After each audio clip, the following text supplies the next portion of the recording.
Muy bien, pues les decía, sean todos cordialmente bienvenidos al octavo módulo denominado Batería para la Evaluación de la Escritura, BESC, y está a cargo de la doctora Valeria Abusamra.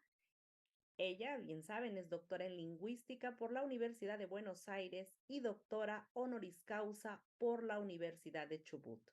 Ella es autora del test y programa Leer para Comprender para escuela primaria y secundaria de la serie Leo que te leo de Santillana.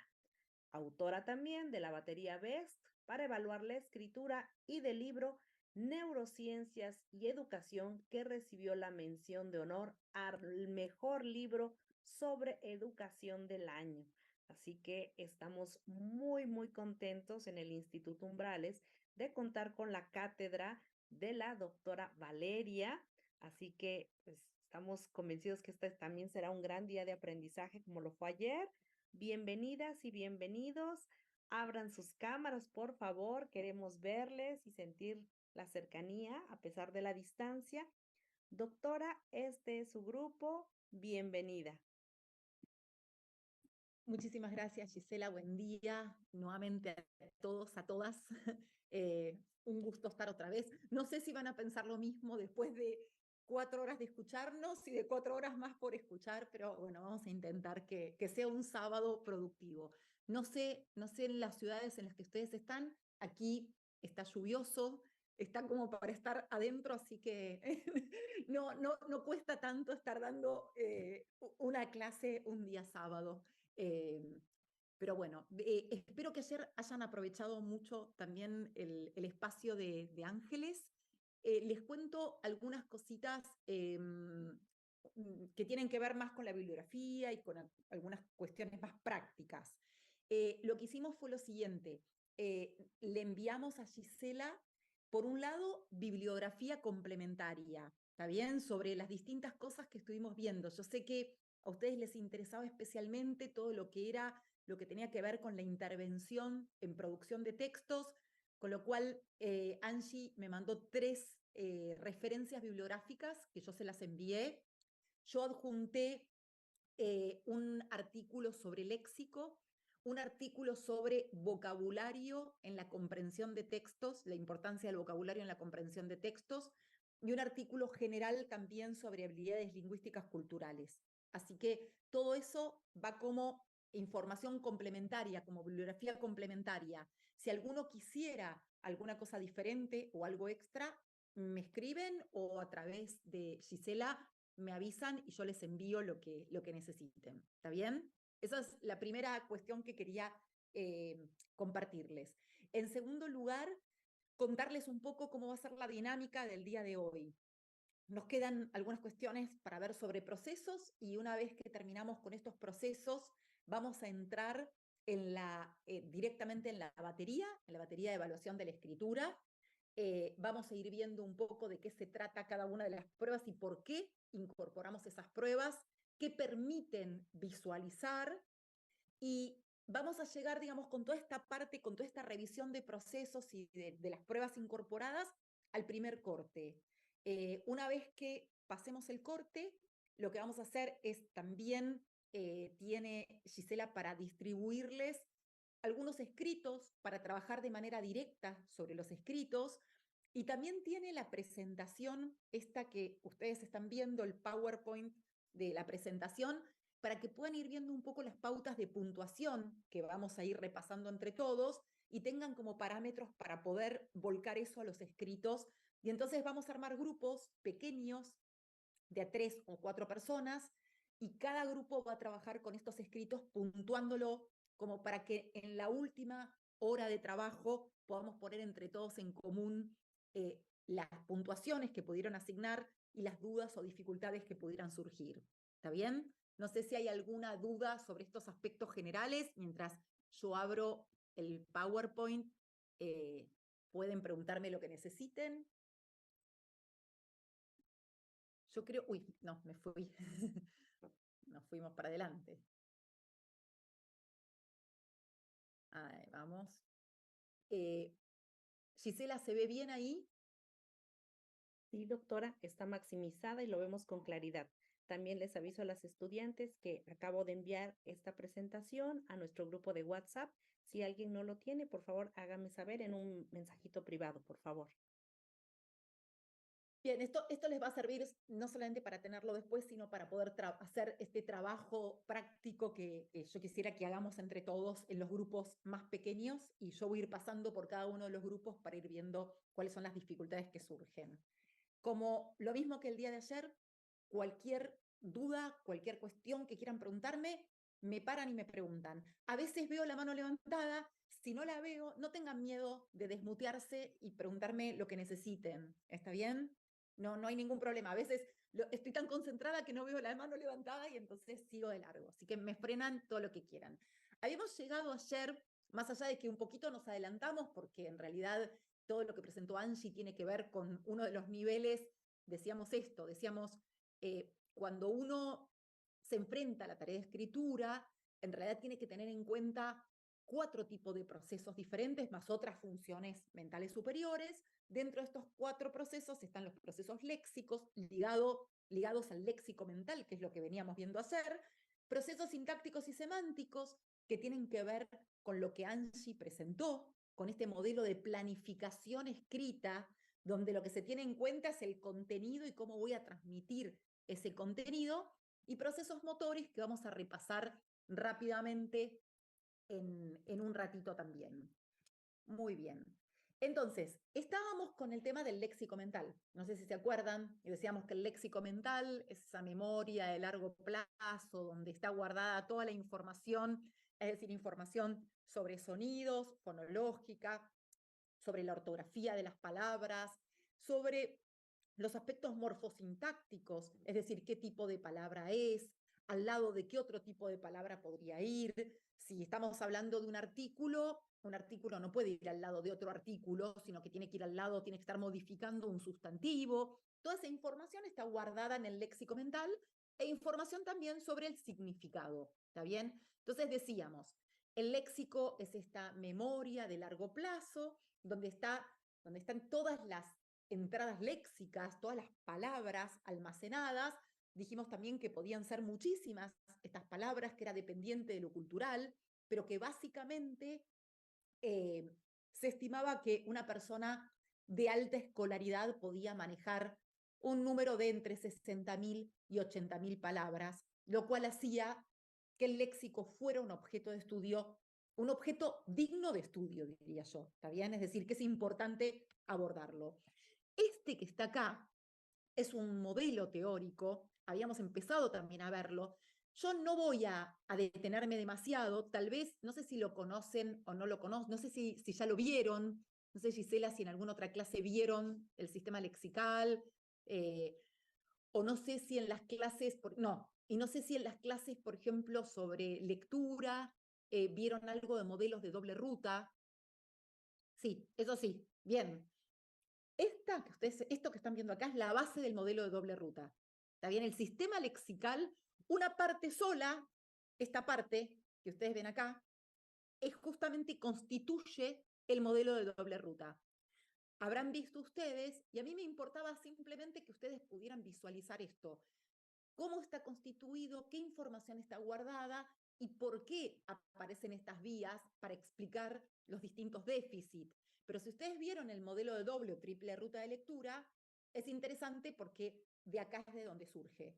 Surge de este sistema lexical planteado por Ellis y Young hace ya mucho tiempo, retomado por Karamazov, y que después sirvió como base para postular estos modelos explicativos de la lectura y de la escritura. Es decir, esto me estaría explicando la lectura a través de las distintas vías, y esto me estaría explicando la escritura, sea al dictado, si entra por el margen izquierdo superior, sea por copia, si entra por el margen derecho superior.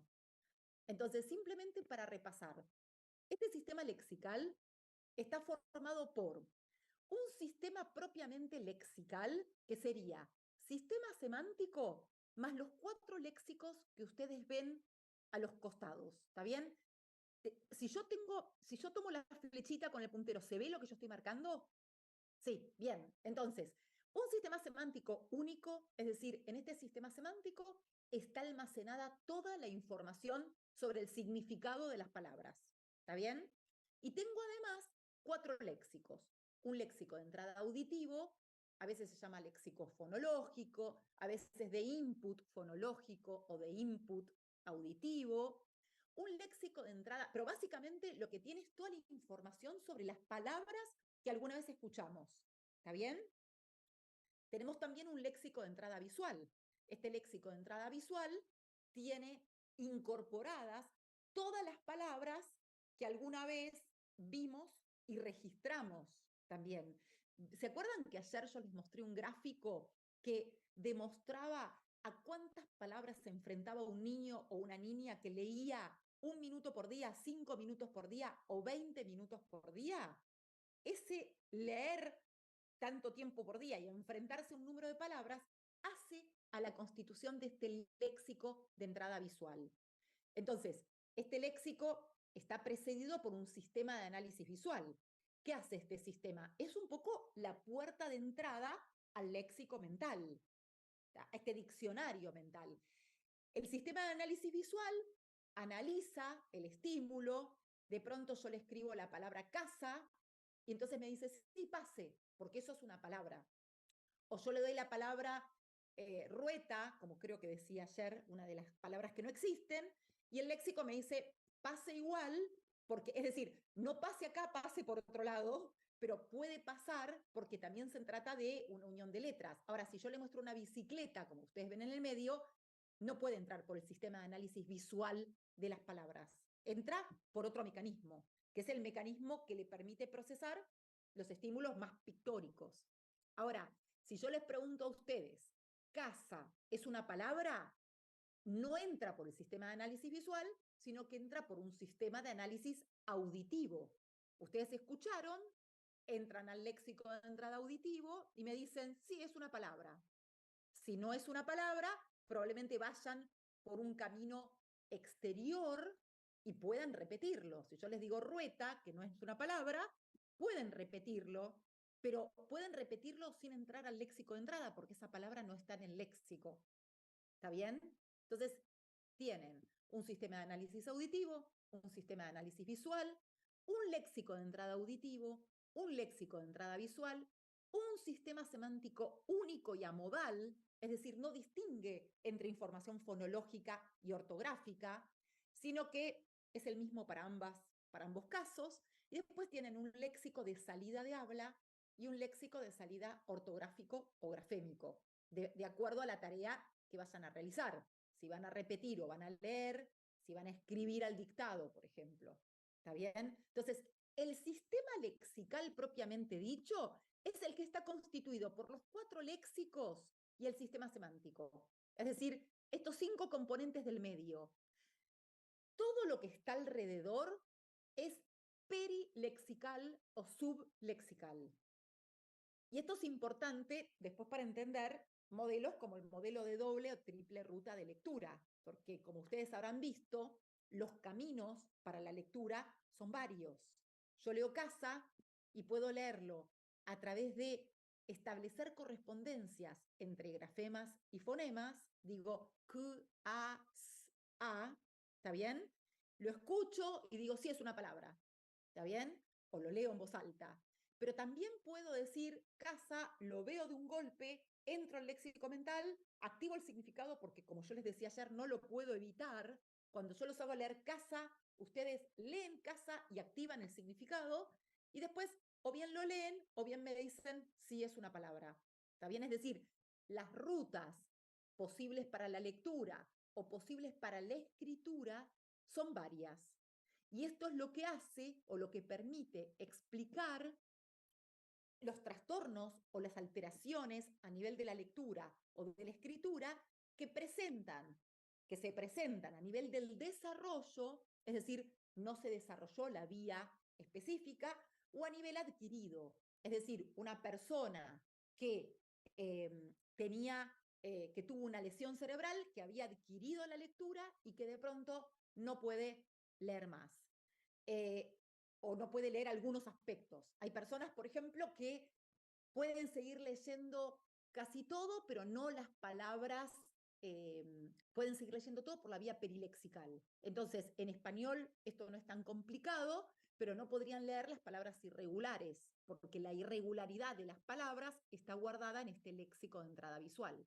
Con lo cual, si yo a una persona que perdió o que tiene un déficit en este léxico de entrada visual, lo hago leer la palabra Sprite, la bebida gaseosa, la persona me va a decir Sprite, porque lo que va a hacer es leer por vía de conversión de grafemas en fonemas.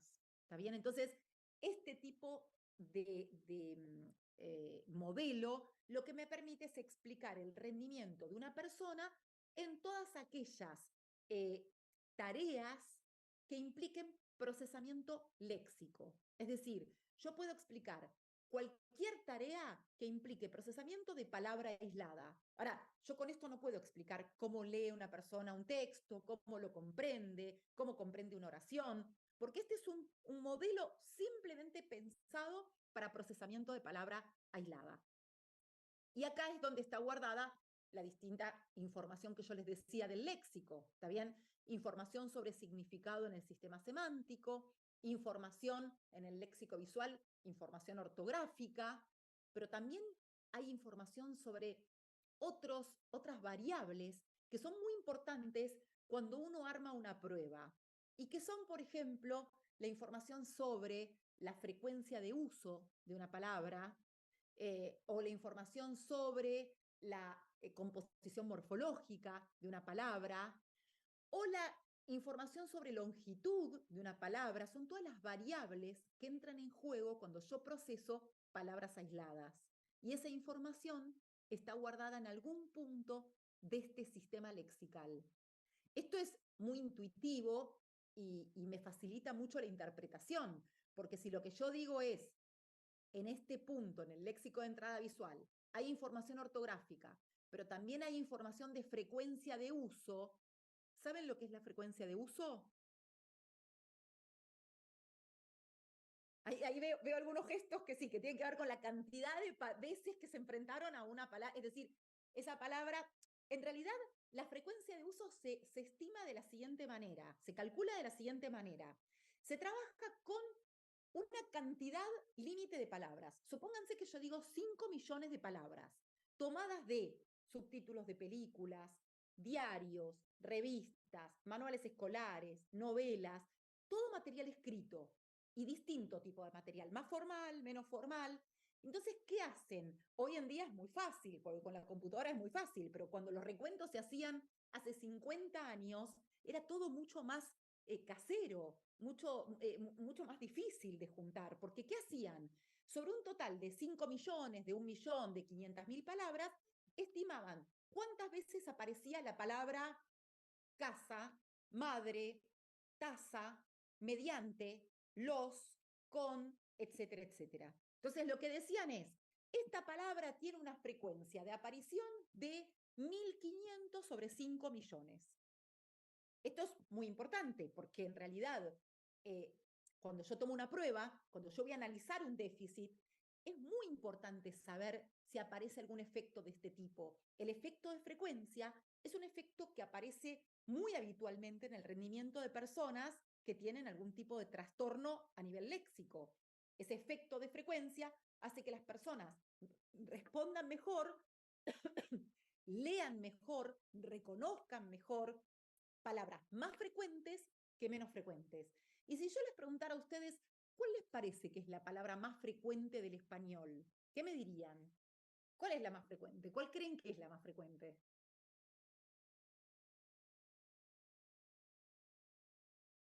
Anímense, porque igual no pasa nada. Son esas preguntas odiosas que uno hace que no tienen por qué saber. Pero si yo les dijera, ¿Podría ser mamá? ¿cuál? Mamá.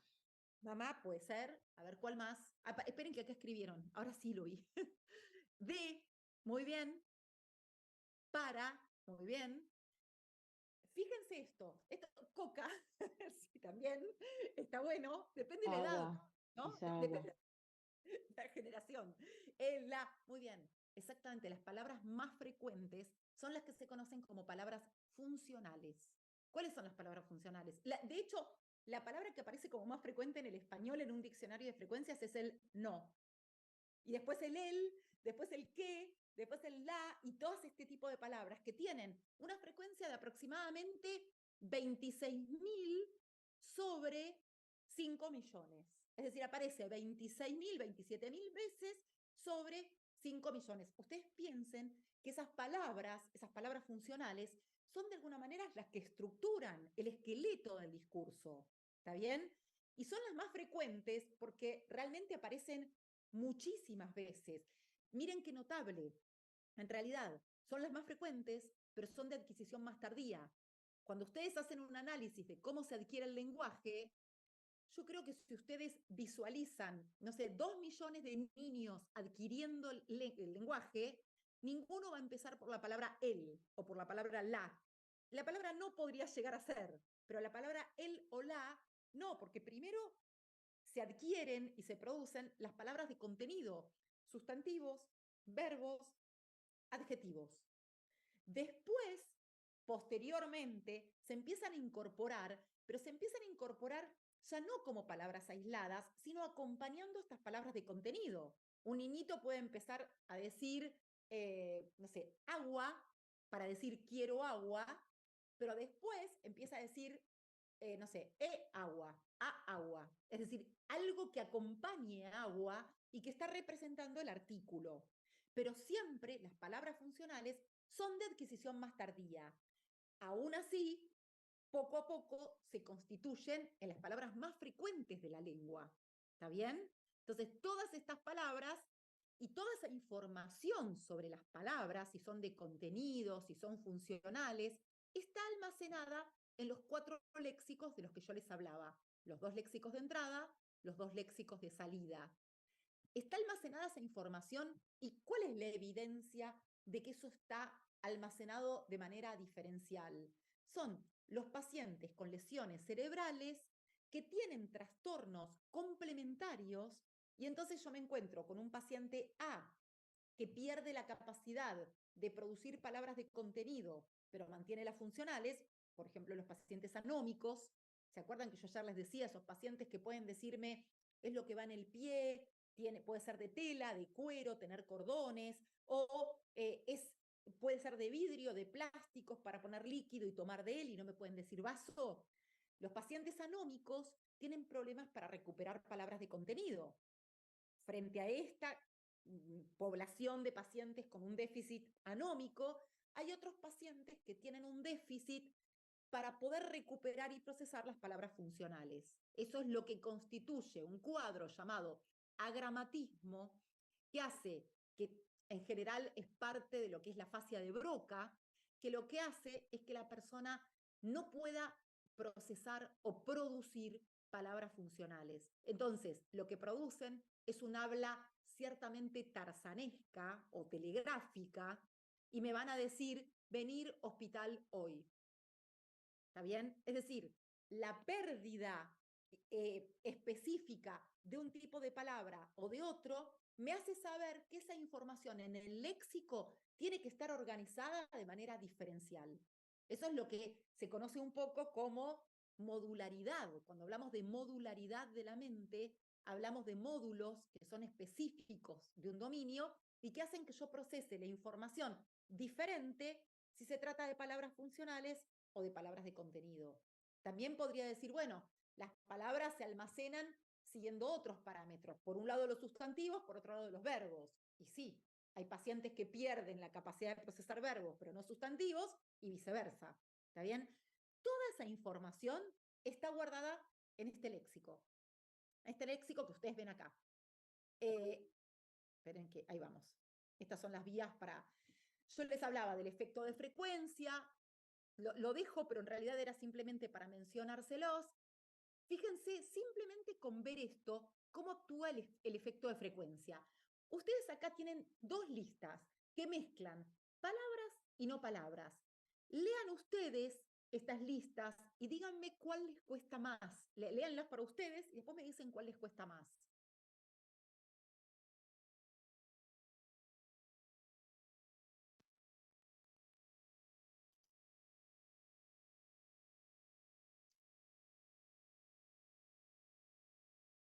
La de la derecha. Muy bien, la de la derecha. Es decir, podrían decirme la de la izquierda, es decir, la que más les cuesta a ustedes es la que corresponde, pero ¿qué es lo que pasa acá? Las listas están armadas con una mezcla de palabras y no palabras, pero las palabras que se incluyen son palabras, muy bien, acá también dicen, la de Vina en adelante. ¿Dónde está Vina en adelante? Ah, claro, bien, la de la derecha también. Y en realidad sí, las que son no palabras son las que más cuestan. Por eso ahí se genera otro efecto diferente, que es el efecto de lexicalidad. El efecto de lexicalidad lo que me dice es que voy a procesar con mayor facilidad las palabras que las no palabras. Eso, que las pseudo palabras. La lista de... Sí, pero suponete, es verdad, Ale, que tiene más no palabras, no lo conté acá, tal vez se me borró, pero si yo pusiera la misma cantidad, sería más difícil de leer la de la derecha que de la izquierda, porque lo que cambia es la frecuencia de uso de las que sí son palabras. Es decir, hebra, quiz, desván, sor, víspera, cien, dogma, farsa, bahía, mistiquio, sí dice mistiquio, no estoy, me tapa ahí está. Vid son menos frecuentes que cama, amor, luz, mesa, ciudad, agua, mariposa, brazo, ¿está bien? Entonces, eso es lo que hace que una lista, más allá de que quedó con más palabras, es lo que hace que sea más difícil una lista de leer que la otra. Entonces, ya vimos un efecto de frecuencia, fíjense solamente cómo para leer una lista o la otra hay diferencias, un efecto de lexicalidad. Yo les decía, este efecto de lexicalidad existe porque, esperen, porque yo quiero mostrarles un ejemplo. Un segundito, voy al chat, voy a poner algo en el chat. Existe porque uno reconoce mucho más rápidamente las palabras que no las no palabras, pero todo depende también qué pseudo palabra o qué no palabra. Si yo les pongo esto que ustedes ven en el chat, es una no palabra, pero es una combinación ilegal del español, ¿está bien? T, R, y ya cuando aparece la J ya no la puedo leer más en español. Entonces, cuando me aparece una no palabra, que es una constitución o una combinación ilegal de grafemas en este caso, incluidos en una palabra, es mucho más rápida. No ven la presentación porque les escribí la palabra, por eso no estaba proyectándola, les estaba acá compartiendo. Una cosa es ver esto que ven acá, torosi, que es una no palabra, pero que, o esta otra, miren esta otra. Yo les doy a ustedes esto. Y les digo, ¿es una palabra o no es una palabra? Tardan más en decirme que no, porque en realidad es una combinación legal de morfemas. Todo esto se tiene en cuenta a la hora de armar pruebas para la evaluación y para detectar los déficits. ¿Por qué? Porque en realidad, fíjense, ese TRJZDERT, digamos, es un tipo de estímulo, un tipo de no palabra.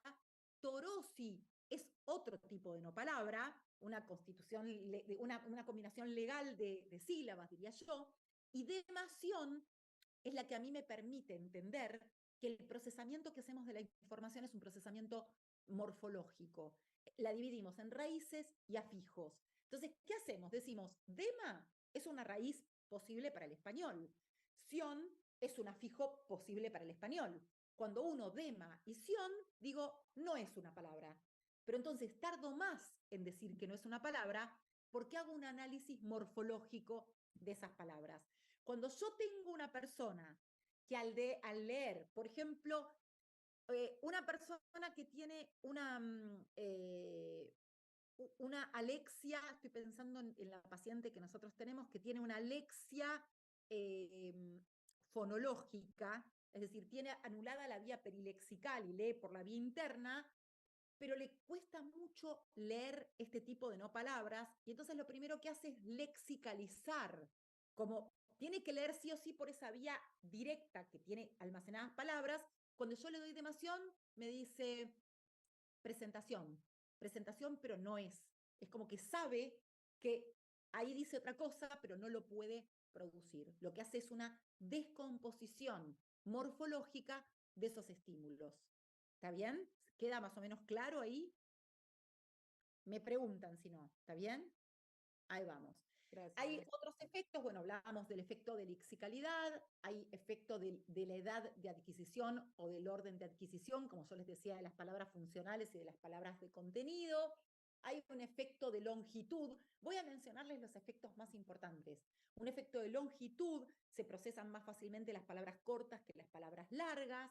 Un efecto de imaginabilidad, que depende del sistema semántico, se reconocen mejor y se recuerdan mejor las palabras imaginables que las que no son imaginables, e incluso hasta un efecto de contenido emocional. Las palabras que generan miedo, tabú y esas cosas se suelen recordar más fácilmente que las que no, porque llaman la atención. Son efectos que aparecen a nivel léxico, ¿no?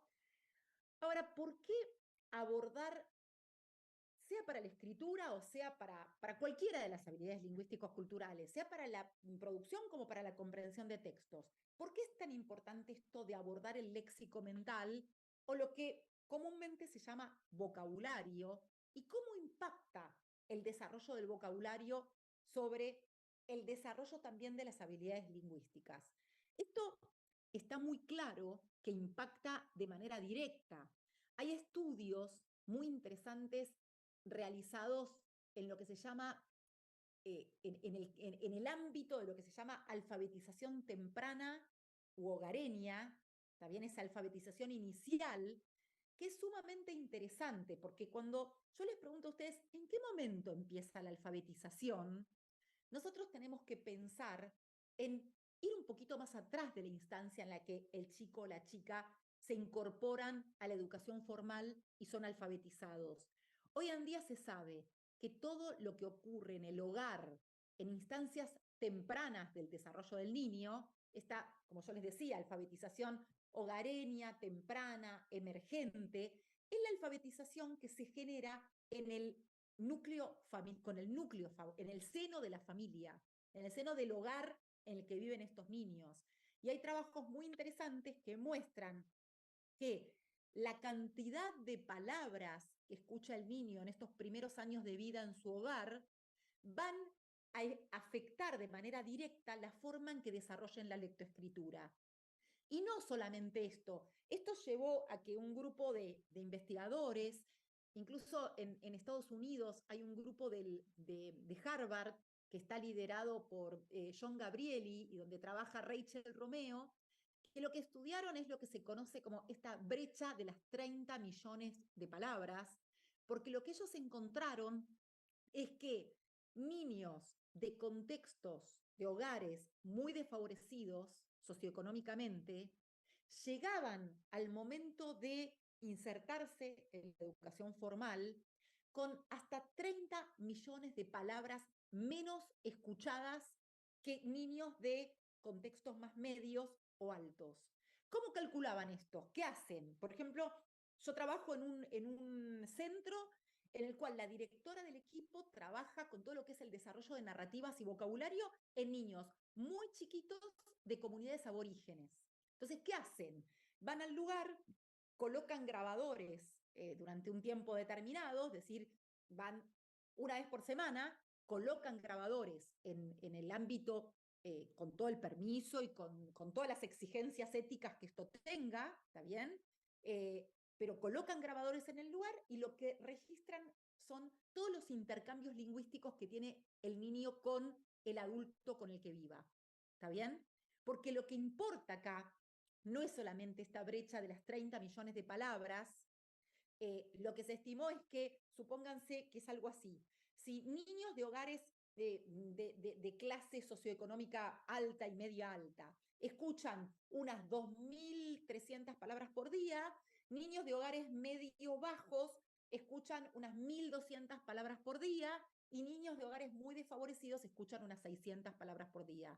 Cuando uno multiplica esta cantidad de palabras por día escuchadas por lo que equivale a los 4 primeros años de vida, o a los 4 desde el año hasta los 5 años, encuentra que esa brecha de 30 millones de palabras acompaña al niño que está entrando a la escuela. Esa brecha, si yo no la salvo de manera temprana, cada vez se enfatiza más, se profundiza más, y genera una desigualdad, un desequilibrio en el desarrollo de habilidades que van a requerir de ese vocabulario. Lo que fue muy interesante es que lo que pudieron verificar es que no era solamente la cantidad de palabras que el niño escuchaba, sino que aparentemente lo que generaba un peso mucho más fuerte en el desarrollo posterior de la lectoescritura es la cantidad de interacciones en las que entraba el niño.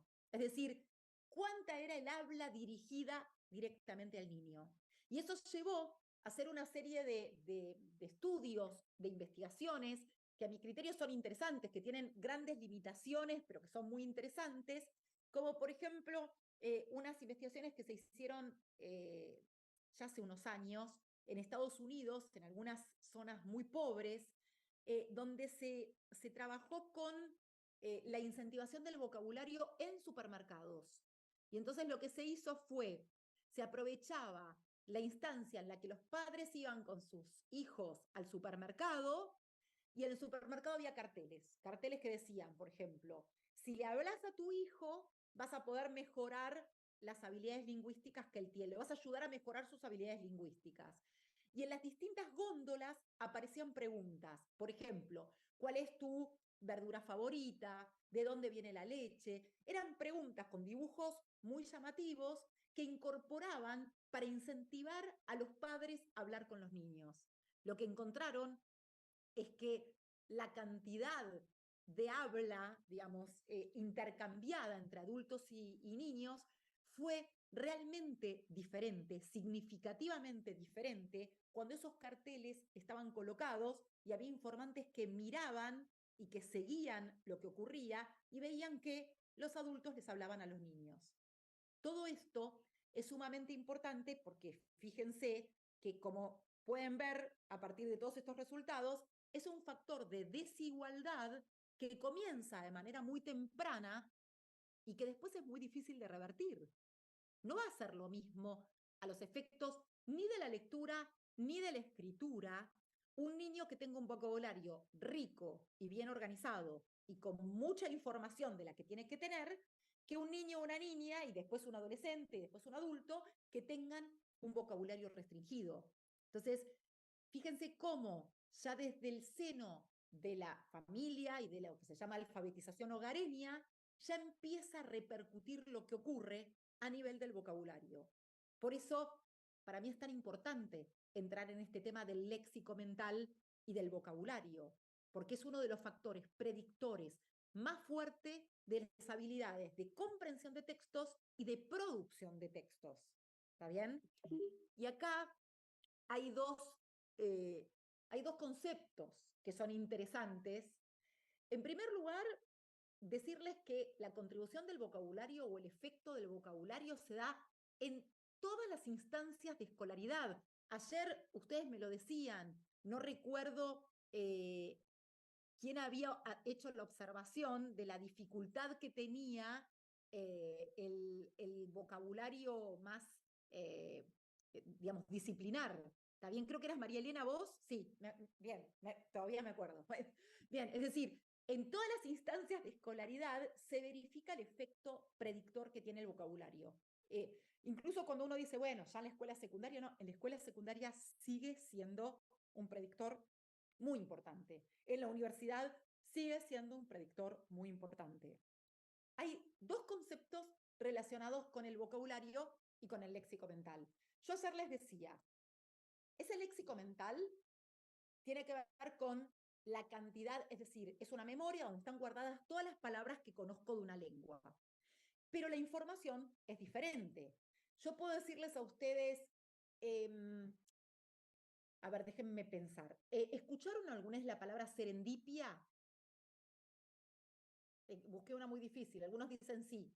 Los que dicen sí, ¿saben el significado de la palabra o pueden definirme serendipia? Porque a veces lo que ocurre es que algunos pueden definirlo y otros no, aunque saben que es una palabra. No, bien, es decir, algunos me están diciendo que la conocen, pero que no la pueden definir, que no importa, busqué una palabra difícil a propósito. Serendipia es un hallazgo inesperado. Cuando busco otra cosa y de pronto me encontré con algo inesperado y beneficioso, ¿no? Espérenme, que voy al chat. sí, pone Claudia. Entonces, la posibilidad frente al sí es, o sé que es una palabra y sé cuál es el significado, o sé que es una palabra, pero no sé el significado. En eso es que cambia la amplitud o la profundidad de vocabulario.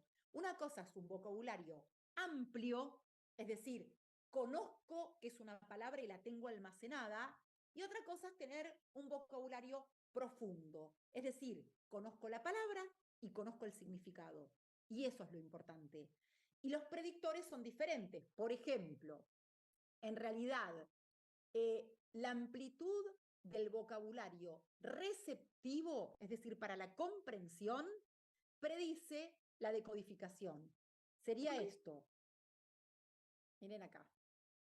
Ay, acá me fui. Una prueba de este tipo. Este es el alfa 2, que es como un Peabody, ¿está bien? Como una prueba que lo que mide es reconocimiento, por ejemplo, en este caso yo les digo a ustedes porción, y ustedes tienen que marcarme cuál es la alternativa que corresponde. Yo acá estoy midiendo amplitud de vocabulario, estoy midiendo si ustedes tienen guardada esa acepción y pueden equipararla con esto en particular. O en este caso sí, que yo digo faro. Entre 4 opciones, lo que les pido es que determinen cuál es la palabra. Esto mide amplitud de vocabulario. Cuando yo tomo una prueba de este tipo de tareas me va a permitir predecir qué va a pasar con ese niño o esa niña a nivel de la decodificación o a nivel de la codificación también de palabras, de la escritura de palabras. Esto también, una prueba de denominación mide la amplitud de vocabulario. Esto se llama llave. Tengo una forma fonológica para designar ese referente. ¿Está bien? Después puedo empezar a complejizar esto. Supónganse que yo les digo, bueno, ¿cuál es el sinónimo de alhaja? Rareza, joya, molleja, aureola. ¿Está bien? Es por reconocimiento también. Joya y por reconocimiento. Si yo digo melómano, esto es parte de una prueba de vocabulario que se llama Baires, que es bastante difícil, pero que es para la escuela secundaria en adelante. Melómano, y les digo, es una persona que gusta de las cosas dulces, una persona con gran afición a la música, una persona aficionada a comer melones, una persona que padece de una clase de locura. Uno tiene que seleccionar entre opciones. Distinto es si yo voy y les digo a la persona, tengo la palabra concertar, propongan un sinónimo, o melómano, ¿qué significa la palabra? En ese caso, estoy midiendo la profundidad del vocabulario, no solamente el reconocimiento de la forma fonológica u ortográfica, sino también el significado. Lo que se ha planteado es que la profundidad del vocabulario me permite predecir la comprensión de textos. Si uno predice la lectura o la decodificación o la codificación, el otro predice la comprensión de textos o la producción de textos. ¿Está bien? Pero entonces, el vocabulario es sumamente importante y es por eso que ahora cuando lleguemos, ahora un poquitito más adelante, van a ver que la batería BESC incluye 3 pruebas que lo que evalúan de alguna manera en un marco textual, pero es la producción de palabras desde un punto de vista ortográfico. Es decir, hay 3 pruebas que miden o que valoran la ortografía de las palabras, el acceso a ese léxico mental del que estamos hablando y el acceso, digamos, correcto a esas palabras. Dijimos que además de información léxica, sintáctica, semántica, que es lo que vieron con Angie ayer, hay también en la escritura, están implicados los procesos motores, ¿está bien? Los procesos motores son los procesos más periféricos, les diría yo, ¿está bien? Se supone que, ustedes vieron en ese sistema lexical, por debajo del nivel grafémico, aparecen una serie de niveles bien periféricos. Uno es el nivel alográfico, que es el que me permite a mí reconocer que cada una de estas manifestaciones de esta letra se corresponden con una misma letra, la F, ¿está bien? Imprenta mayúscula, imprenta minúscula, cursiva o manuscrita mayúscula y minúscula. Pero son todas manifestaciones de un mismo grafema. Ese es el nivel alográfico. Y después, más periférico aún, es el nivel de los patrones grafomotores, que lo que hace es recuperar los movimientos que yo tengo que realizar para llevar a cabo, para efectuar una letra determinada. ¿Está bien? Para escribir una letra L en cursiva tengo que hacer un movimiento ascendente, para escribir una letra A tengo que hacer un movimiento redondeado. Todos esos patrones de movimientos están registrados en los patrones grafomotores. Es decir, que una vez que yo tengo la palabra que voy a escribir, tengo que decidir qué letra voy a usar y tengo que después recuperar los movimientos necesarios para producir esa letra. A nivel de los patrones motores, además de estos dos niveles periféricos, también es importante que yo conozca acerca de la combinación de caracteres, en especial en la cursiva, ¿está bien? En la cursiva, que va todo hilado y que hay una gran discusión respecto de las ventajas que tiene el uso o no uso de la cursiva, incluso no solamente de la cursiva, sino de la manuscrita, de la escritura a mano. Hay sistemas educativos que quitaron la necesidad de escribir a mano y que en realidad lo que propusieron es escribir directamente en un dispositivo, como una computadora, un celular o lo que fuere, para evitar o para ponerle energía en otras cosas. Sin embargo, se sigue discutiendo mucho toda la importancia que tiene la escritura a mano y además la escritura con letra manuscrita. Para todo esto tengo que conocer además la dirección de la escritura. En nuestro caso escribimos de izquierda a derecha, ¿está bien? Tengo que conocer los límites de las palabras. Es decir, esto no es algo menor. Ustedes piensen que cuando yo estoy hablando, mi habla se transforma en un continuum, en el que ustedes no pueden determinar dónde termina, cuáles son los límites de cada palabra que yo estoy produciendo. Entonces, digamos, traspasar o proyectar lo que yo digo a una escritura implica además conocer información acerca de cómo se separan las palabras. Y además, cuestiones ligadas con la puntuación y ligadas con la acentuación. Hay una serie de artículos que simplemente los voy a mencionar porque me parece que es interesante, pero que no es tal vez acá el espacio para discutir esto, pero hay una serie de artículos que hablan sobre el papel crucial que tiene la escritura a mano, la manuscrita, en la formación del cerebro y para la alfabetización, para el desarrollo de la alfabetización.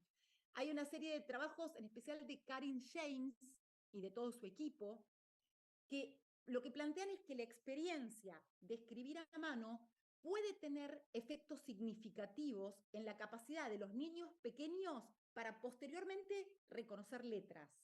Es decir, que escriban y que dibujen en el aire, que lo dibujen en el piso, que trabajen con ciertos elementos, pueden llevar a que esos niños posteriormente reconozcan mejor las letras. En este sentido, James y su equipo exploraron por qué la escritura a mano tenía un efecto facilitador y cómo se lograba esto a través de una serie de estudios, una serie de medidas conductuales, de trabajos más conductuales, y también con técnicas de neuroimagen funcional en niños de 4 y 5 años de edad. Esperen que quiero ver. Ah, sí, les pongo acá. Creo que es como les puse ahí, tal vez me equivoco en alguna cosa, pero es Karin James, ¿está bien? Entonces, lo que hicieron fue a través de técnicas conductuales y de técnicas de neuroimagen, estudiar por qué planteaban que esto favorecía. ¿Qué encontraron? Encontraron que la práctica temprana, ¿no?, de la escritura a mano iba a tener efecto sobre el reconocimiento posterior de símbolos visuales y que esto se podía verificar a partir de la vinculación que existía entre los sistemas visuales y motores en el cerebro. Esto era muy interesante, es decir, justamente los estudios de imágenes cerebrales les permitieron entender que había una vinculación importante entre estos sistemas. Entonces, la escritura a mano servía, según ellos, para vincular el procesamiento visual con la experiencia motora, facilitando las habilidades posteriores de reconocimiento de letras. Y este trabajo es muy lindo en ese sentido, porque lo que evidencia es el efecto facilitador que tiene el aprendizaje a través de la acción, porque lo importante era que lo actuaran, no que el niño viera a otro escribiendo, sino la autoacción, que lo hiciera él mismo sobre las capacidades perceptuales, en este caso visuales. Ella, ahí está, exactamente, ese es el artículo, que es muy interesante. Lo que ellas decían es que lo que hacemos con nuestros cuerpos, esperen que miro acá. Lo pusiste, muchísimas gracias, Isela. Lo que hacemos con nuestros cuerpos, lo que hace es crear y cambiar constantemente el conocimiento que tenemos del mundo, ¿está bien? Cada movimiento que hacemos con los ojos, un giro con la cabeza, un objeto sostenido y manipulado, eh, es una acción, digamos, que crea nueva información que está relacionada también con lo perceptual. También estas interacciones entre la acción, el entorno, la percepción, forman los sistemas cerebrales que subyacen a la cognición. Entonces, lo que ocurre es que se genera una vinculación, como yo les decía antes, entre sistemas perceptuales y motores, de tal manera que nuestras percepciones están intrínsecamente vinculadas a nuestras acciones y a través de redes cerebrales que las sostienen. ¿Está bien? Entonces, varios estudios de resonancia magnética funcional, que es lo que van a plantear el artículo, por ejemplo, que les compartió Gisela, mostraron que los sistemas perceptuales y los sistemas motores, la percepción de la letra y el dibujo de la letra, se vinculan, pero solo cuando las personas aprenden a través de acciones autogeneradas, es decir, cuando hacen efectivamente el movimiento. Por ejemplo, en adultos y en niños pequeños, cuando las estructuras de objetos nuevos se aprenden mediante acciones autogeneradas, por ejemplo, a través del control de un joystick o de un mouse, o la manipulación tridimensional de los objetos, se crea una red de activación cerebral que no se genera cuando las personas aprenden sobre esos objetos, pero observando a otras personas realizar los mismos comportamientos. Entonces, esto de la coordinación entre la mano y el ojo, entre el reconocimiento de los sonidos o incluso el desarrollo del lenguaje, son algunas de las capacidades que pueden verse influenciadas por estas acciones autogeneradas. Y esto también va a tener un efecto directo sobre la adquisición posterior de la lectoescritura. A mí me parece bueno, que en este sentido es un trabajo muy lindo para entender la importancia de que de manera muy temprana se generen todos estos movimientos necesarios para escribir las letras, ¿no? Perdón, me estaba mirando el... Perfecto, Jaime, no te preocupes, supongo que lo compartirán después, así que no hay problema. Entonces, llegamos por último, a estos procesos motores. Y por último, que simplemente lo voy a pasar de largo, porque lo vieron muy bien con Angie ayer, están todos los procesos que tienen que ver con la planificación escrita y que se sintetizan de manera muy clara en un modelo como este, que es el modelo de Heisey-Flowers, que en realidad este es el modelo inicial, pero que sufrió algunas reformulaciones, pero que básicamente dice que para planificar y para producir un texto, todas estas cuestiones que están acá son importantes a la hora de planificar este texto. ¿Está bien? Vamos para acá. Es por eso que ayer Angie les habrá dicho esto, que a nosotros nos parece que es muy interesante, que es que cuando uno tiene en cuenta todo lo que tiene que hacer para escribir, para producir un texto, es decir, tener en cuenta habilidades del nivel ortográfico, sintáctico, semántico, motores, el sentido de las letras, la coordinación de los movimientos grafomotores, las ideas que quiero transmitir, cómo mantener en la memoria de trabajo lo que quiero transmitir, parece casi imposible desde el punto de vista teórico aprender a escribir. Sin embargo, esto no es así. Esperen que quiero ver el chat por las dudas. No sé si había... ¿Listo? Esto no es así.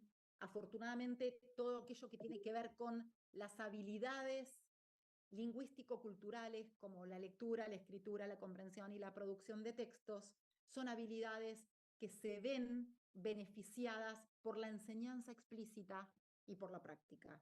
Lo que es importante es que antes de determinar que estoy frente a un trastorno o frente a una dificultad de la lectura, de la escritura, de la comprensión de textos o de la producción de textos, pueda verificar que esa persona no responda a una enseñanza que sea la que corresponde y a una práctica sistematizada. Decíamos ayer también, muchas veces las dificultades a las que nos enfrentamos tienen que ver con una mala enseñanza de la habilidad más que con un déficit a nivel de los procesos que están por detrás de esas habilidades. ¿Vamos bien? ¿Dudas hasta acá? ¿No? ¿Va todo bien? Muy bien. Entramos ahora a la batería de evaluación de la escritura, que es lo que nos convocaba de alguna manera. Yo les diría que prácticamente es imposible entrar a la lógica de una batería de evaluación si uno no hace ese recorrido previo que estuvimos haciendo durante el día de ayer y en este ratito del día de hoy. Porque para entender hacia dónde va la batería, qué puede demostrarme esa batería, los resultados de la aplicación de esa batería, yo tengo que también entender los procesos. Si no entiendo los procesos, no sé hacia dónde voy, no puedo interpretar lo que estoy obteniendo. Entonces, esa era la idea de poder plantear antes de llegar a la batería de evaluación. ¿Y qué evalúa la BESC? Evalúa estos tres tipos de habilidades que estuvimos revisando. Habilidades ligadas a la ortografía, habilidades de planificación escrita y habilidades grafomotoras. ¿Qué tiene de diferencial respecto de otras baterías? Que es una batería que evalúa, pero a nivel textual, no a nivel de palabra aislada. Uno tiene, por ejemplo, nosotros acá muchas veces se usa el LEE, el test LEE, que es un test realizado por un grupo de investigadoras de acá de Argentina, como Liliana Fonseca, Bárbara Boteil. Es un test pensado para niños de hasta 4º grado de escuela primaria, es decir, hasta unos 9 años, pero en realidad el tema que tiene es que no es un problema, es simplemente para que vean en qué se diferencia. El tema que tiene es que el dictado, la copia, la lectura, son todos a nivel de palabra aislada.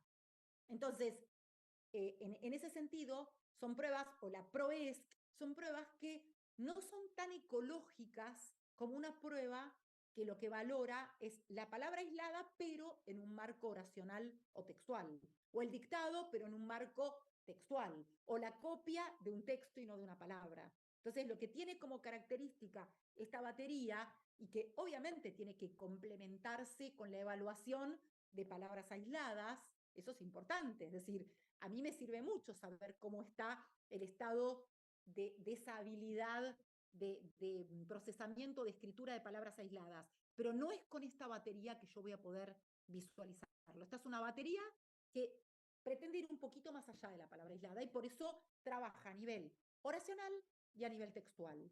¿Cómo lo hace? A través de 6 pruebas.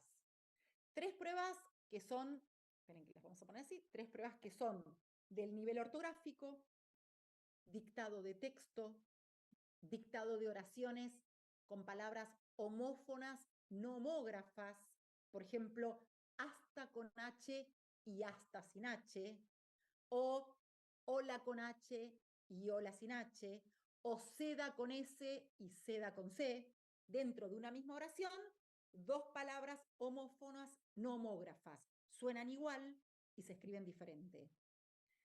Y además una tarea de copia de un texto difícil, que ya vamos a ver por qué torturar a los niños o las niñas con una copia de texto difícil. Tiene una justificación. Además, incorpora 2 tareas del nivel textual, de planificación escrita, de todo aquello que estuvieron viendo ayer con Angie, una tarea de descripción de fotografía y una tarea de narración de un texto, a partir de una secuencia de viñetas.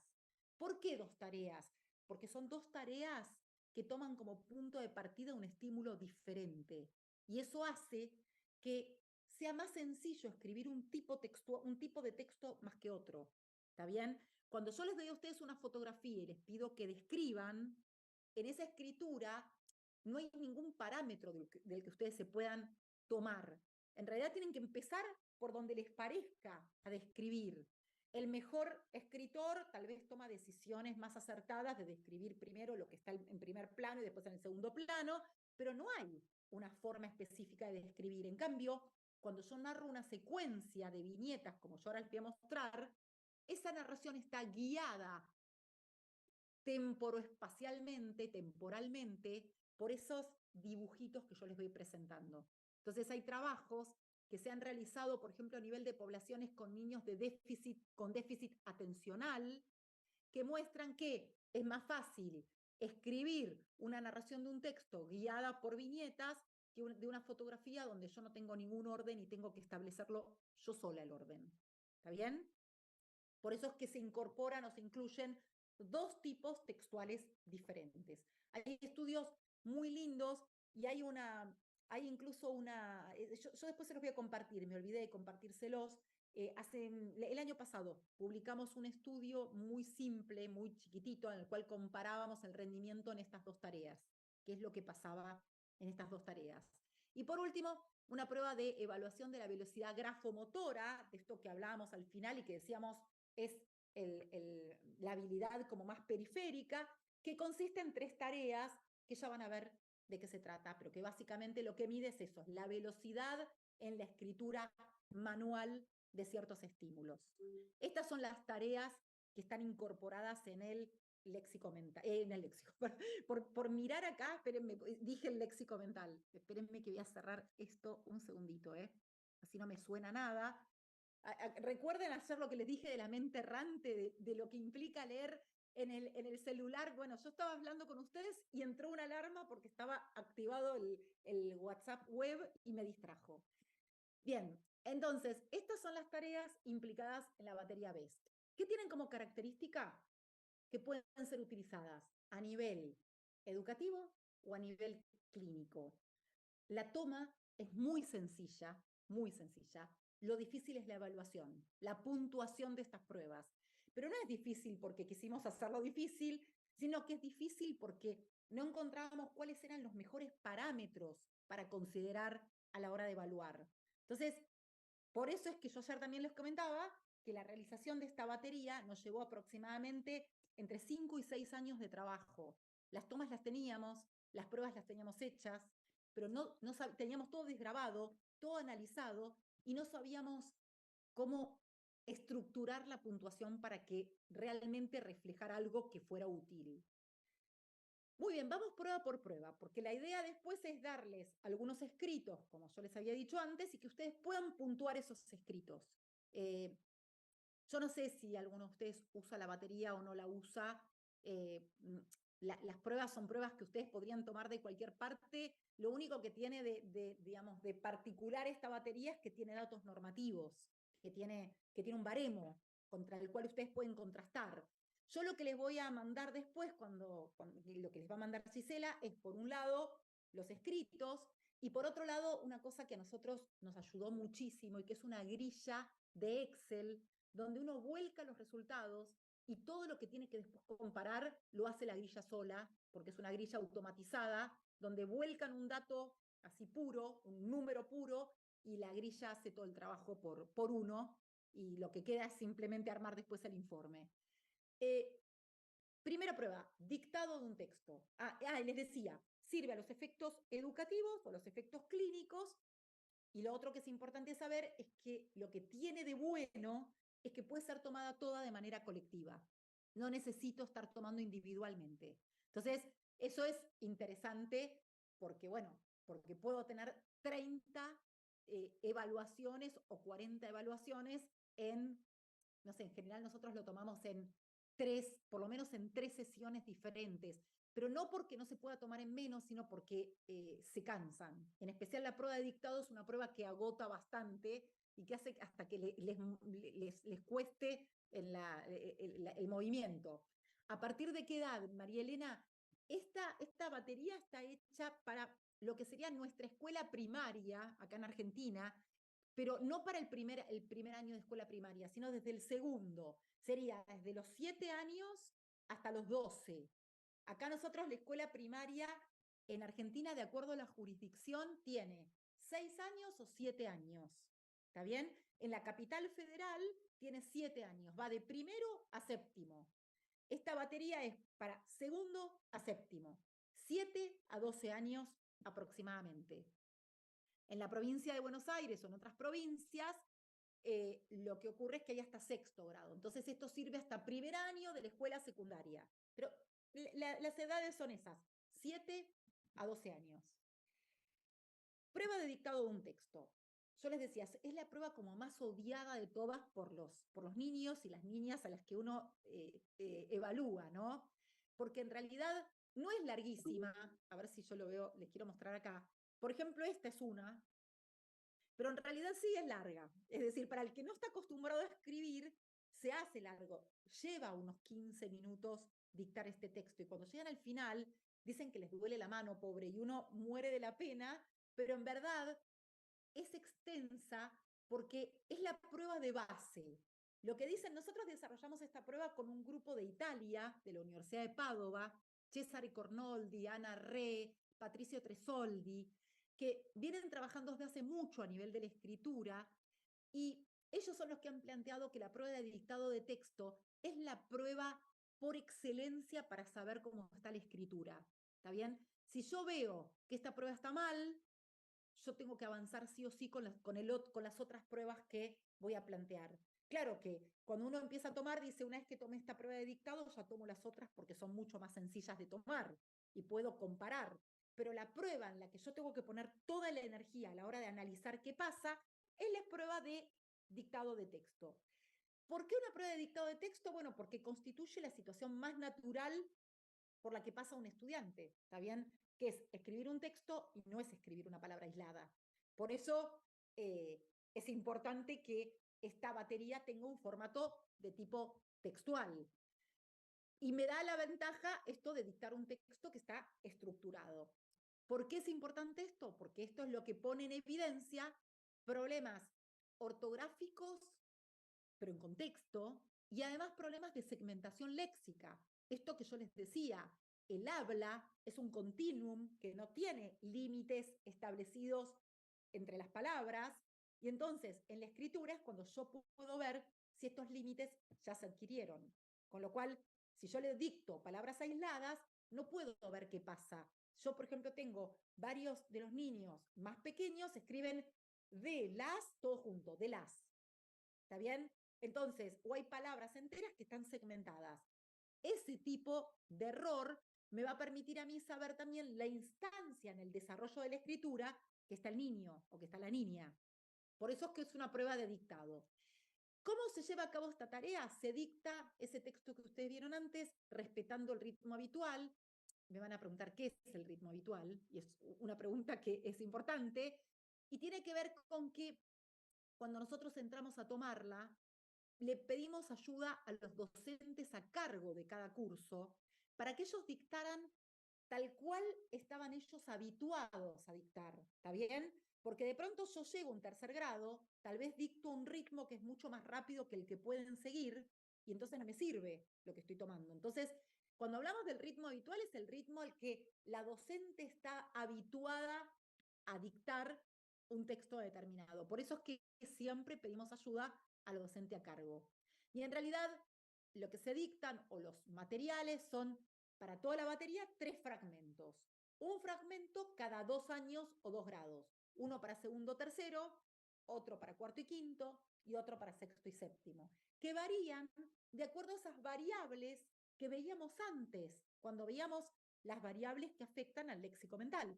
Frecuencia de uso de las palabras, longitud, complejidad léxica, complejidad silábica.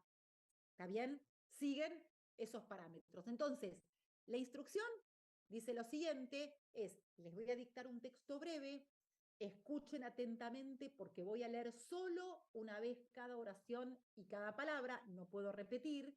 Si no comprenden o no logran escribir a tiempo una palabra, dejen un espacio en blanco y concéntrense en escribir lo que sigue. Esto es así especialmente para los más grandes, para los más chiquitos sí repetimos una vez todo, se lee todo y después se vuelve a leer todo, Pero si de pronto alguien me dice, no, pero yo estoy acostumbrada en mi grado a que les repito 3 veces lo que les dicto, nosotros tratamos de adaptarnos a la modalidad, por eso dice al ritmo de cada uno. Lo que es importante es que si en 6º grado yo dicto una vez y no repito las oraciones, que no repita en este caso en particular para evaluar. Y entonces se toma un texto como este para 2º y 3er grado, un texto como este para 4º y 5º grado y un texto como este para 6º, 7º grado. ¿Es largo? Sí, es largo, pero porque necesitamos, es la prueba de base y necesitamos hacer un análisis de los errores. Si yo tengo 3 líneas de texto, no puedo hacer ningún análisis de los errores. Y más cuando se trata de una prueba de base. 103 palabras, 142 palabras, 167 palabras. ¿Cómo se toma? Como yo les decía antes, la modalidad de toma es colectiva o individual, se lee al ritmo habitual, sin repetir, excepto en 2º y 3er grado, que sí se repite, se incentiva a que sigan los que se pierdan, se les dice, bueno, si se pierden, dejen de escribir eso y sigan con lo que yo estoy dictando, y no se puede ni ayudar ni detener la tarea. No pueden decir, decisión va primero con C y después con S. No, hay que seguir la tarea y hay que decirles que no se los va a poder ayudar. Cuando yo voy a después analizar el resultado, es esencial que el niño o la niña tenga escrito más de un 70% del total de las palabras. Esto es, que tenga escritas en 2º y 3er grado 72 del total de 103 palabras, en el caso de 4º y 5º al menos 95 de 142 palabras, y en el caso de 6º y 7º al menos 114 de las 167 palabras. ¿Está bien? Si yo tengo un niño que escribió 13 de 103 palabras, no voy a poder analizar ese escrito. Para analizar el escrito, voy a tener que tener un mínimo reproducido de este 70% de palabras. ¿Cuáles son los tipos de errores que yo voy a considerar a la hora de corregir esta tarea? Los errores son así. En primer lugar, de tipo fonológico. Esperen que voy al chat un minutito. Y claro, si no se invalida. Se invalida porque no te permita, es decir, si tiene por ahí el 65%, yo les puedo decir, cuando están en el límite, y bueno, evalúenlo y lo consideran. Pero si realmente escribió muy pocas palabras, o realmente ustedes están viendo que esto es un martirio total, y bueno, no lo toman, ¿está bien? Es decir, la idea no es torturar a ningún niño, ninguna niña, sino tratar de tener un panorama más claro y más certero de qué está pasando con la habilidad.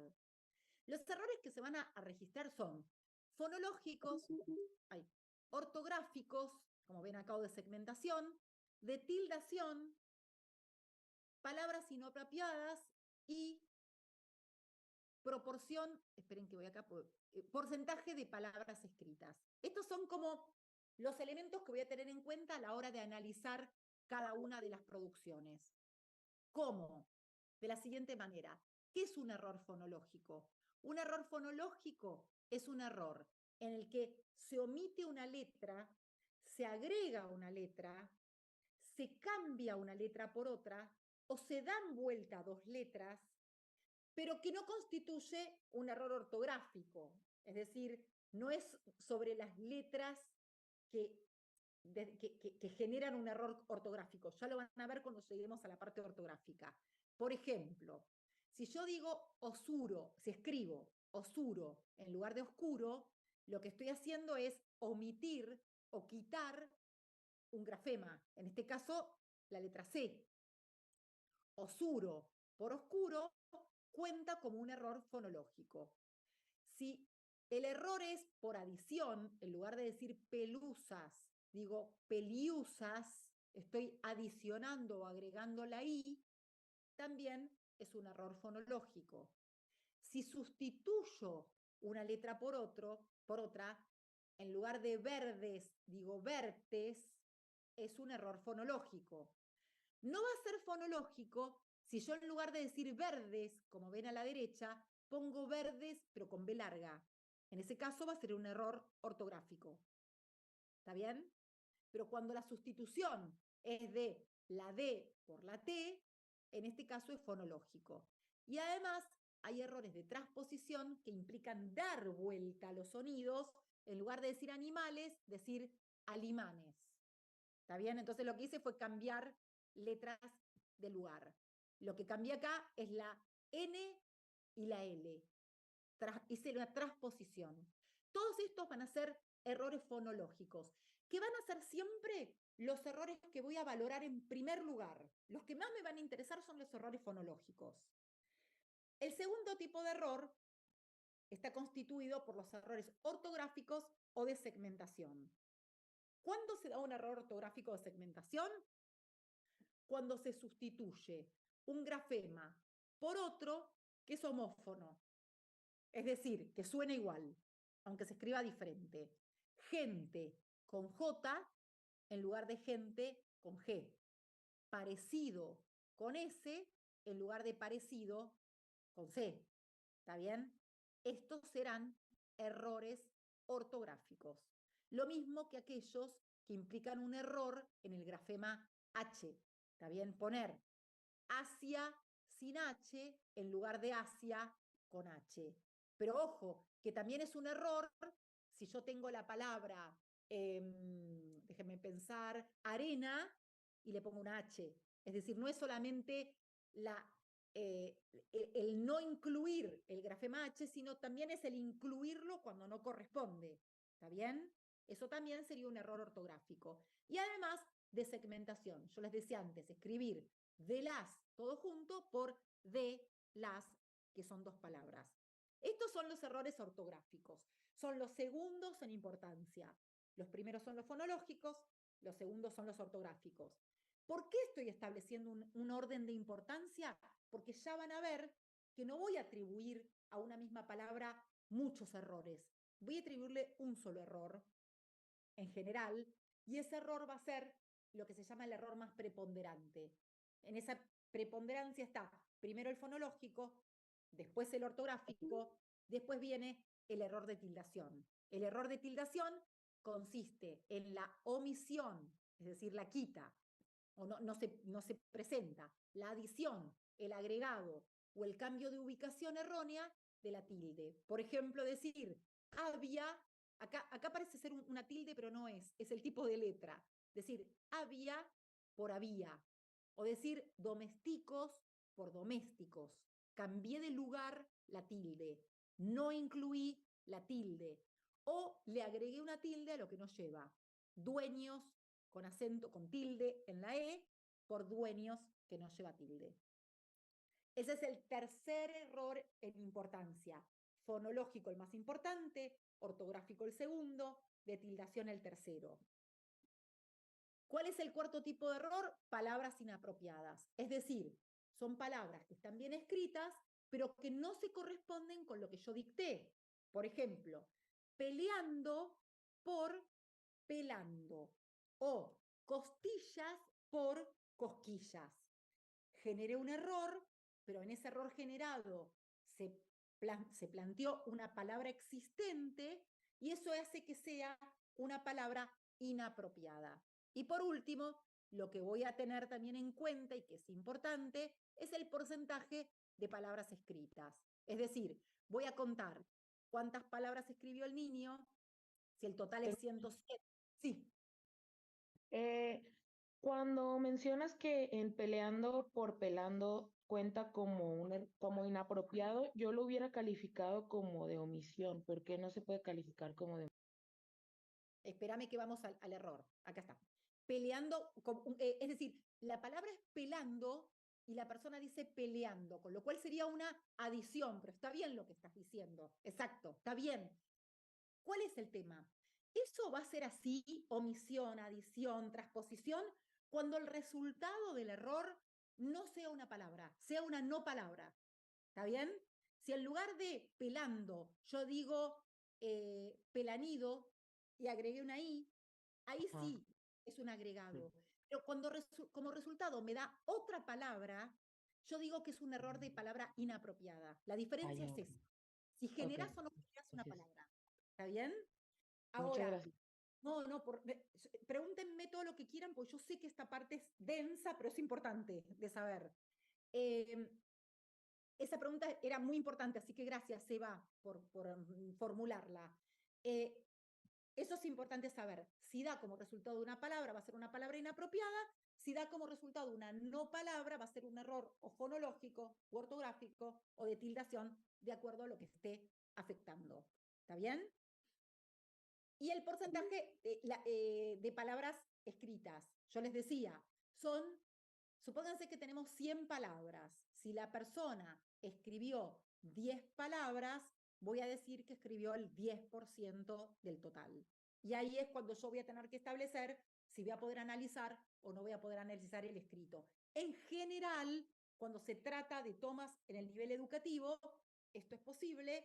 Cuando uno está a nivel clínico y hay dificultades muy grandes, se puede complicar más. Pero también lo pueden hacer diferente, porque a nivel clínico podrían utilizar el recurso de repetir alguna vez más lo que están dictando. Es decir, eso lo adaptan de acuerdo a la dificultad que tenga la persona. Si es a nivel educativo, yo tomaría como de manera así como firme todo lo que yo les estoy diciendo. Cuando es a nivel clínico, uno tiene que adaptarse un poco más a la situación particular o al contexto del paciente o de la paciente que tenga.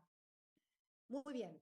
Y yo les decía que en la puntuación, en realidad, en los datos normativos de la batería, uno tiene que comparar porcentajes y no números brutos, pero como tenemos esta grilla santa que yo les mandé en Excel, todo ese trabajo está hecho en la grilla, con lo cual no tienen que hacer todo este procedimiento, pero es así, se asigna un punto por cada palabra escrita incorrectamente. Es decir, se atribuye solo un error. Si yo tengo un error fonológico, un ortográfico y uno de tildación, la palabra va a tener un error. Y ese error va a ser el error preponderante, en este caso el fonológico. Si tengo un ortográfico y uno de tildación, esa palabra va a tener un punto de error, pero el error va a ser el ortográfico y no el de tildación. Excepto que la palabra tenga dos errores del error preponderante. Si yo tengo dos fonológicos y un ortográfico, le voy a asignar dos errores a la palabra. Pero va a ser el único caso en el que yo le voy a asignar más de un error. Porque si yo considero todos los errores, se haría imposible contar y considerar todo. Entonces tiene que ver con eso, con la prolijidad en la interpretación, el hecho de asignar un único error por palabra, excepto que haya dos preponderantes, como ahora vamos a ver enseguida. Esto es algo así. Este es el orden de importancia. Fonológico es lo primero que voy a considerar, ortográfico, de tildación y palabra inapropiada. Supónganse que tengo esto. En lugar de escribir había, esta persona escribe había y en lugar de con B corta, con B larga, con B corta.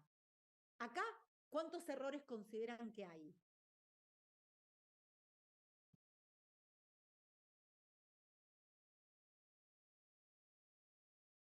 En la escritura de esta palabra. Esperen que miro acá. 2, perfecto, hay 2. Escribió con B corta en lugar de B larga y falta la tilde. ¿Está bien? Entonces hay un error ortográfico y un error de tildación. Como yo les dije a ustedes que cuando hay dos errores diferentes se va a considerar solo uno, en este caso vamos a decir, hay un error solo y es ortográfico, porque el orden de prioridad es este que ven acá arriba. ¿Está bien? Fonológico y de tildación. Perfecto, Ale. Genial. Y se va a considerar solamente el... No, perdón. Esperen que no sé si leí mal. ¿Decía fonológico o ortográfico? No vi ahí, es ortográfico y Perdón, de tildación. perdón si me equivoqué, anoté fonológico, pero es ortográfico y de Sí, tildación. exacto, eso, no quería confundirlos, pero sí es ortográfico y de tildación. Y queda un punto solo, que es el ortográfico.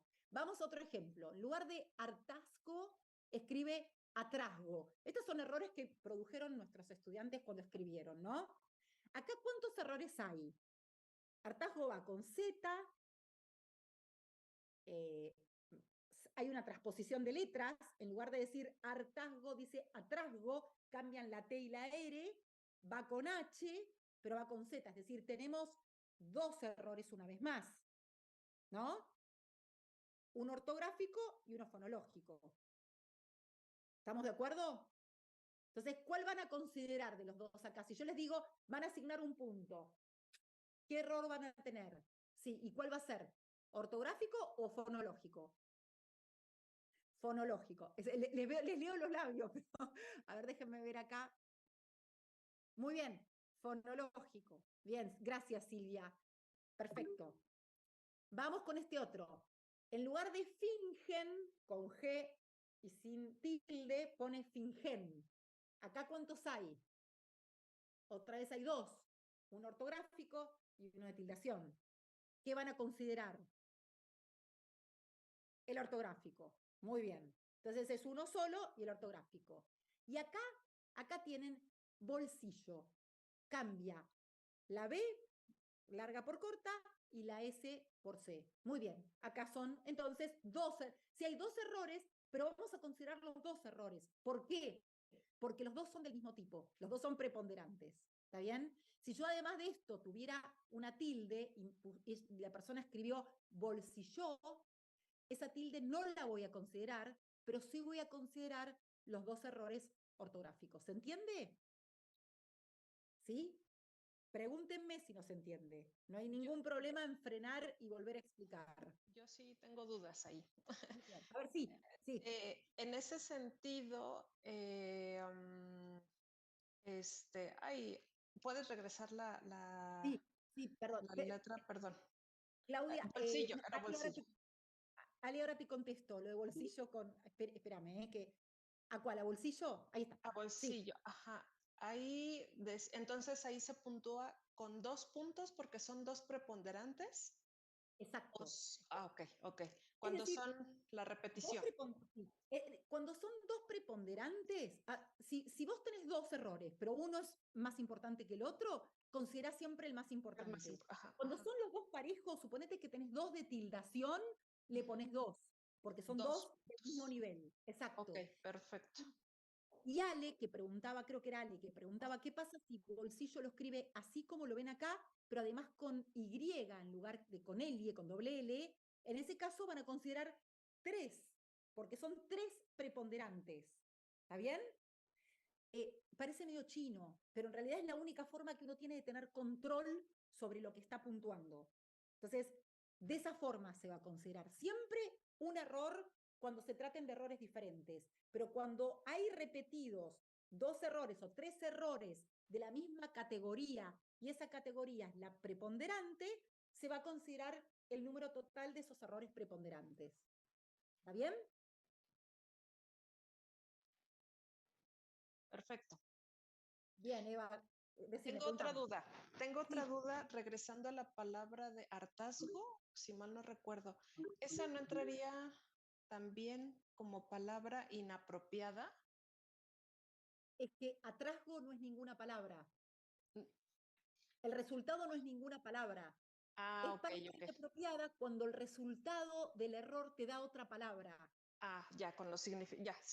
Ya, ok. Es decir, sería, si yo te digo a vos, lo reemplazo por atraso.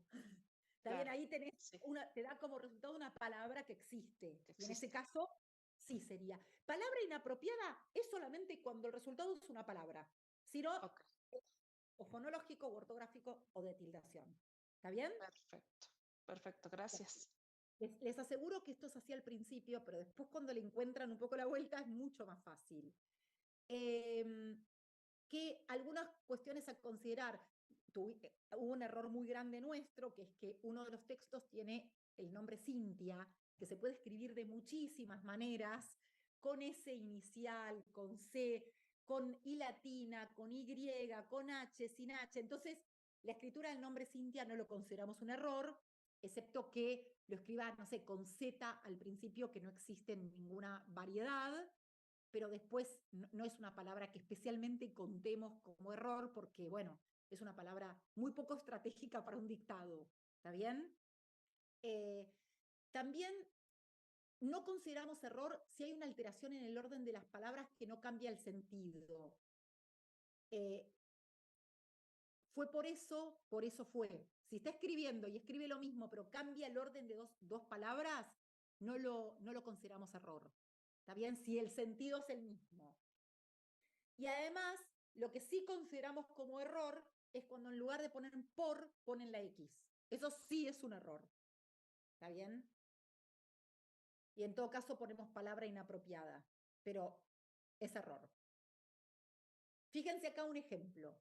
Este es un ejemplo muy sencillo, porque en realidad escribe muy bien esta niña que tiene 11 años, Sofía, y lo que nosotros hacemos, para hacerlo más fácil después el volcado, es que sobre la hoja, que eso es lo que después les voy a pedir a ustedes con las hojas que tienen, marcamos errores de tildación con un color, como ustedes ven acá en órdenes, verde, errores ortográficos, supónganse en rojo, conservan con B larga, fingen con, está con J,